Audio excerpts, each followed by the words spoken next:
Hey guys, this is my YouTube channel বৃষ্টি অলিনিয়নে আপনাদের সবাইকে স্বাগত।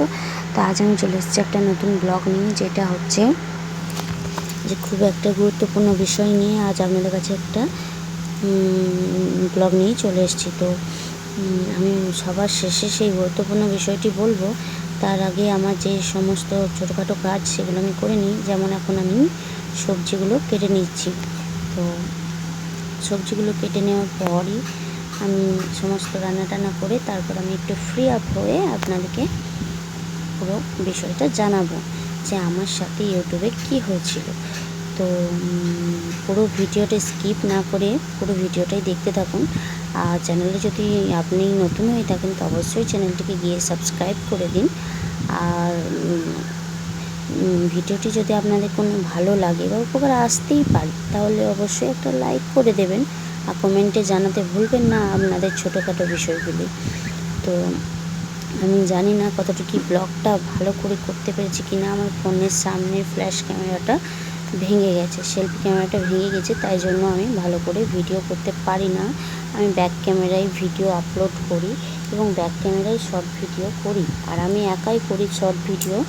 তো শর্ট ভিডিও আমাকে কেউ বানিয়েও দেয় না, করেও দেয় না। তো এই যে দেখুন, আমার কুমড়োর সবজি হবে, তাই কুমড়োর সবজিটা কাটা হয়ে গেছে। আলু কেটে নিচ্ছি, একটু টক করব, আলু ভুজিয়া করব। এই যে আমি একটু তাড়াতাড়ি কেটে নিচ্ছি। আমার যে গুরুত্বপূর্ণ বিষয়টা হচ্ছে, আমি তো ইউটিউবে এখন প্রথম, আমার এখন এতটাও সাবস্ক্রাইব নেই। তা আমি চাইবো আপনারা আমাকে প্লিজ প্লিজ প্লিজ অনেকটা সাপোর্ট করুন, যাতে আমি অনেকটা ইউটিউবে এগিয়ে যেতে পারি। তো এই যে আমার ছোট্ট একটা কিচেন, আমি সেরকম এতটা বড় কিচেন নয়, বাড়িটা হয়তো বড়, বাট আমাদের যেহেতু 3 ভাই সেহেতু সবার ভাগাভাগি। তো আমি আমার ভাগেই ছোটো একটা রুমই আছে, আর উপরে একটা রুম, যাই হোক বারান্দা আছে, উঠোন আছে। তো এই যে আমি এখন কুমড়োর সবজিটা চাপিয়ে দেবো।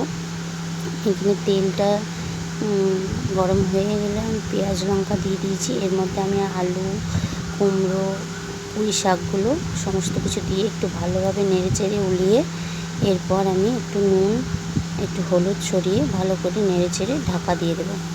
তা আমি এখানে ঢাকা দিয়ে ভালো করেই রান্না করব। এখানে একটু আমি মিট মশলা দিয়ে দিলাম, একটু গরম মশলা দিয়ে দিলাম, যাতে খেতে ভালো লাগে, টেস্টটা ভালো হয়। তো এই যে দেখুন, তো আমি সবার ভিডিও দেখেই আমি আমার ভিডিওগুলো করার চেষ্টা করি। এই যে আমার সবজি রান্না হয়ে গেছে, এবার আমি একটু দুধটা ফুটিয়ে নেবো আমার ছেলে। আমি প্রথম গ্যাসেই রান্না করতাম, উনানে করতাম না, বাট এখন এই গ্রীষ্মকালের দিন তো খুবই কষ্ট হয়। এই যে দেখুন, আমার ছেলে এখন চলতে পারছে। তা আমি চলে এসেছি গুরুত্বপূর্ণ বিষয়টি নিয়ে, যেটা হচ্ছে আমার ইউটিউবে প্রথমে স্ট্রাইক পড়ে গেছিলো, গাইডলাইন স্ট্রাইক। তো আমি তো জানিই না, আমি প্রথম ইউটিউব করছি, তো আমি এসব সম্বন্ধে কোনো কিছু ধারণাই আমার নেই। কী করে আমি কপিরাইট ক্লাইম হলো, কী করে গাইডলাইন্স পড়লো, বা কোন ভিডিওটা আমি কপি করছি আমি নিজেই জানি না। আমি কারোর দেখে কোনো ভিডিও কপি করিনি, আর কারোর ভিডিও আমি আপলোড করি না। তাও তো ইউটিউব কোম্পানির কাছে আমার একটাই রিকোয়েস্ট, যে প্লিজ এরকম করবেন না। আমরা যারা ছোট ইউজার আছি তাদের জন্য এটা খুবই ভয়ঙ্কর একটা ব্যাপার। আমি তো খুবই ভয় হয়ে গেছিলাম। আমার 90 ডেজ মতো দিয়ে দিয়েছিল। তো আমি রিকোয়েস্ট পাঠিয়েছি ইউটিউব কোম্পানির কাছে, ইমেলের দ্বারা মেসেজ পাঠিয়েছি। তাই আমার 10-12 দিনের মাথায় আমার গাইডলাইন্সটি খুলে দেওয়া হয়েছে। তো তবুও তো আমি প্লিজ এরকম করবেন না। আমি ভীষণই ভয় হয়ে গেছিলো। এরকম গাইডলাইন্স অনেকেরই পড়েছে। গাইডলাইন্স পড়ার পর আমি পুরো ইউটিউবে সার্চ করেছি, ঘেঁটেছি যে কেন গাইডলাইন্স পড়েছে, কী জন্য পড়েছে। মাথা পুরো খারাপ হয়ে গেছিলো যে প্রথম শুরু করতে না করতেই তাহলে কি আমার অ্যাকাউন্টটা ব্লক হয়ে গেল বা ব্লক করে দিল, এরকম একটা ভয় আমার মধ্যে কাজ করছিল। তো যার কারণে আমি এরকম করছিলাম। তো আমার মনে হলো যে এটা আপনাদের সাথে শেয়ার করা উচিত, তাই আমি শেয়ার করলাম। আপনারা কে কী জানেন আমাকে একটু অবশ্যই জানাবেন কমেন্টে। তো ভিডিওটি ভালো লাগলে অবশ্যই লাইক করবেন। টাটা।